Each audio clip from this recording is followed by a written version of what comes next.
Hello students, hope you all are fine. In this video, I'm going to start Democratic Politics Chapter 2, that is, what is democracy, why democracy.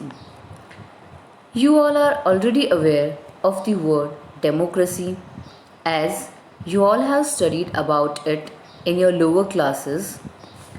It is a form of government where representatives are elected by the people. There are other forms of government too, such as monarchy and dictatorship.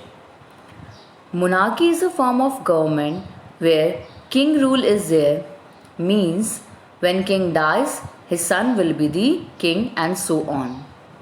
In dictatorship, dictator takes all the decision, everything goes according to the will of dictator and people are not involved in any process.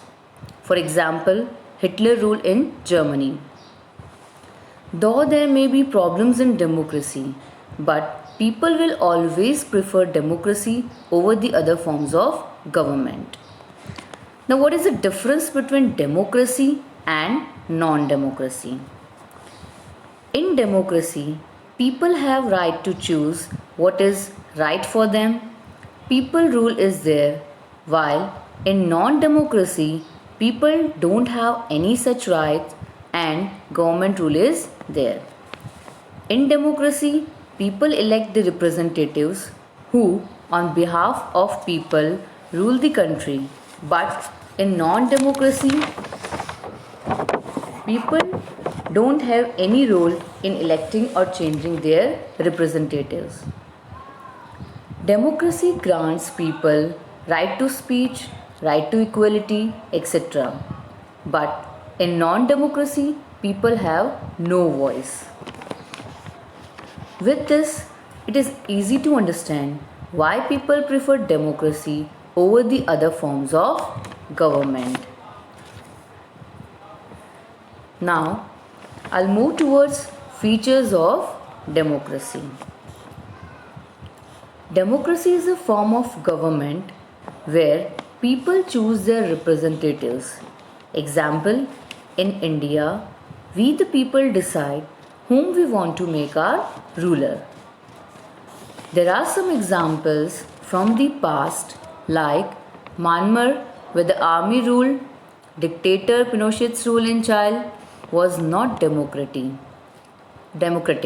as they were not chosen by the people. Hereditary kings like the King of Nepal or Saudi Arabia ruled as they were born into royal families, but they were not elected by the people. Next, in democracy, the elected representatives take the final decision. Take the example of Pakistan, where General Pervez Musharraf led a military coup in October 1999 and overthrew the then elected democratic government under Nawaz Sharif.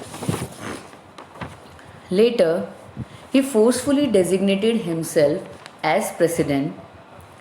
Afterwards, in order to create his legitimacy among the people, he held a referendum in 2002 which granted him a 5-year extension. Now, what is referendum here? A referendum is a vote in which all the people in a country or an area are asked to give their opinion about or decide an important political or social question. Here, people vote in order to make a decision about a particular subject rather than voting for a person. Later, Pakistani media, human rights organizations, and democracy activists protested against the referendum as, according to them, referendum was unjust and unfair as it was based on malpractices and fraud.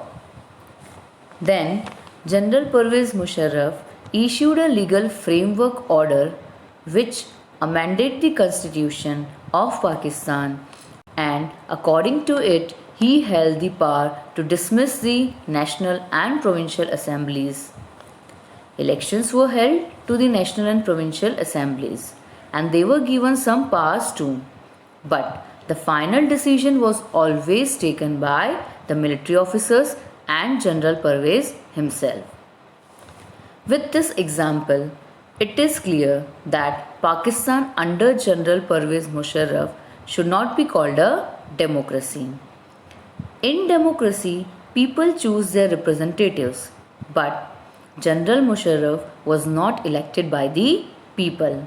Further, in democracy, the final decision making power must rest with the elected representatives, but it was not so in Pakistan.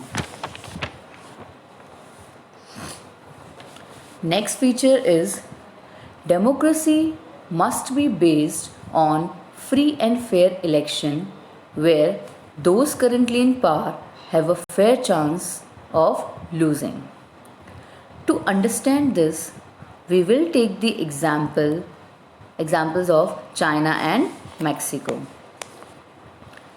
In China, elections are held regularly after every 5 years for electing the country's parliament called Nation People's Congress.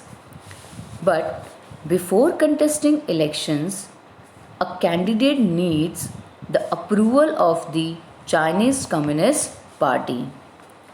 This means that if a person wants to become a member of parliament, the approval of Chinese Communist Party is a must. Only those who are members of the Chinese Communist Party or other parties allied to it were allowed to contest elections. China follows one party system, so it cannot be called a democracy. Now, we'll move forward towards the example of Mexico. In Mexico, up till 2000, every election was won by a party called PRI, that is Institutional Revolutionary Party, because it used dirty tricks to win elections. Like teachers of government schools were asked to force parents to vote for the PRI. PRI party controlled the activities of media. Media ignored the activities of opposition political party except to criticize them. With both these examples, it can be concluded that in both China and Mexico, elections were not free and fair, so they cannot be called democracy, as in democracy, election should be free and fair. Now we'll move towards our next feature, that is one person, one vote, one value. In a democracy, each adult citizen must have one vote and each vote must have one value. For example, in India, every citizen of 18 years and above is liable to vote irrespective of his caste, gender, religion, etc. And the value of everyone's vote is equal whether a person is rich or poor, educated or uneducated, it doesn't matter. Some countries didn't follow this feature. For example, until 2015, in Saudi Arabia, women did not have the right to vote. That is, up till 2015, Saudi Arabia didn't follow the equal voting rights. In Estonia, also the Russian minority found it difficult to get the right to vote. This also shows non-democracy. Next we come to Fiji, where the vote of an indigenous Fiji had more value than that of Indian Fijian. With all these examples, we can conclude that According to fundamental principle of political equality, every person should get voting right and that voting right should be equal, but this feature is missing in all these examples. So we cannot call them democracy. Next feature of democracy is rule of law and respect for rights. It means a law should rule and not a person, and people's right should be respected.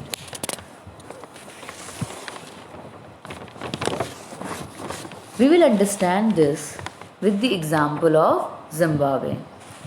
Zimbabwe attained independence from white minority in 1918.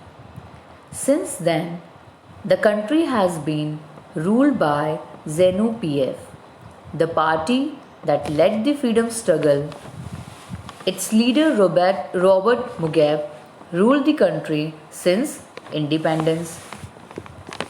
Elections were held regularly but were always won by ZANU-PF as Robert Mugabe used unfair practices in elections. He amended the constitution to make the president more powerful. That means he amended the constitution not for the public welfare but in his favor to make himself more powerful. Opposition party workers were harassed and protest was declared illegal. That is, no one was allowed to protest against them and the policies framed by them.